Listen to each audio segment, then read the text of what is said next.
Hello friends, అందరికీ నమస్కారం.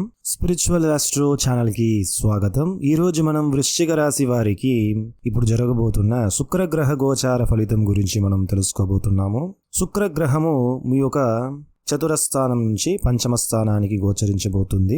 2025 జనవరి నెల 28వ రోజు శుక్రుడు మీ యొక్క పంచమ స్థానానికి గోచరిస్తున్నాడు. అంటే మీనరాశిలోకి గోచరించి అక్కడ ఒక 4 నెలల పాటు ఉంటాడన్నమాట.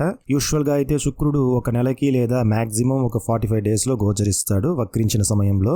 ఈసారి 4 నెలల పాటు ఒకే చోట శుక్రగ్రహము ఉండడం వల్ల కొన్ని పాజిటివ్ ఎఫెక్ట్స్ అనేది ఎక్కువగా ఉంటుందన్నమాట. సో ఆ ఫలితాలు ఏంటనేది ఈ వీడియోలో మనం తెలుసుకోబోతున్నాము. అంతకంటే ముందుగా ఈ ఛానల్ని మీరు కొత్తగా చూస్తున్నట్టయితే సబ్స్క్రైబ్ చేయండి. అలానే పక్కన ఉండే బెల్ ఐకాన్ కూడా క్లిక్ చేయండి. సబ్స్క్రైబ్ చేసిన వారు బెల్ ఐకాన్ని క్లిక్ చేయకపోతే నేను అప్లోడ్ చేసే వీడియోస్ మీకు తరచుగా మీకు అందదన్న విషయాన్ని తెలియజేస్తున్నాను. కాబట్టి బెల్ ఐకాన్ని క్లిక్ చేయండి ఫ్రెండ్స్. ఇప్పుడు మనం వీడియోలోకి వెళ్దాము. వృశ్చిక రాశి వారికి మీ యొక్క చతురస్థానంలో ఉన్న శుక్రుడు జనవరి 28వ రోజు మీ యొక్క మీనరాశికి గోచరించి అక్కడ ఉచ్చస్థితిని పొందుతున్నాడు. మీకు ఇది చాలా వరకు మంచి రిజల్ట్స్ని ఇస్తుంది. మీరు అనుకున్న విషయాన్ని చేయడానికి మీకు పాజిటివ్గా ఉంటుందన్నమాట. మీ కోరికలు అనేది నెరవేరుతుంది.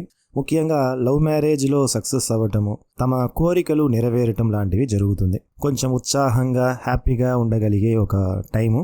దాంతోపాటు లగ్జరీస్ అనేది మీకు కలిసి వస్తుంది. కంఫర్ట్గా ఉండగలుగుతారు పంచమ స్థానం కాబట్టి. సో పంచమ స్థానంలో శుక్రుడు ఉన్నాడు కాబట్టి అది మీ యొక్క సప్తమాధిపతి. మీ యొక్క పంచమ స్థానంలో ఇక్కడ గురు శుక్రుల యొక్క పరివర్తన కూడా ఉంది కాబట్టి మీకు వివాహ విషయము చాలా వరకు అనుకూలమైన టైం అన్నమాట ఇది వివాహ విషయాలకు. దాంతోపాటు పుత్ర సంతాన భాగ్యము, ఈ విషయాలు కూడా చాలా వరకు అనుకూలమైన ఫలితాన్ని అందిస్తుంది. ఇక ఆర్థికంగా కూడా మీకు మంచి అభివృద్ధి అనేది ఉంటుంది. మీకు ఇన్ని రోజులుగా మీకు పెద్దగా ఎఫెక్ట్ లేకపోయినా ఇది మీకు కొంతవరకు మంచి ఫలితాలని ఇచ్చేందుకు అవకాశం ఉంది. మీకు కొంతవరకు బెటర్గా ఉంటుందని చెప్పొచ్చు. ఎందుకంటే నేను శుక్రగ్రహం యొక్క గోచార ఫలితం మాత్రమే చెప్తున్నాను. మిగతా గ్రహాల యొక్క పరిస్థితి, దాంతోపాటు ఇప్పుడు మీకు జరుగుతున్న దశాభుక్తులను బట్టి ఫలితం అనేది ఉంటుంది.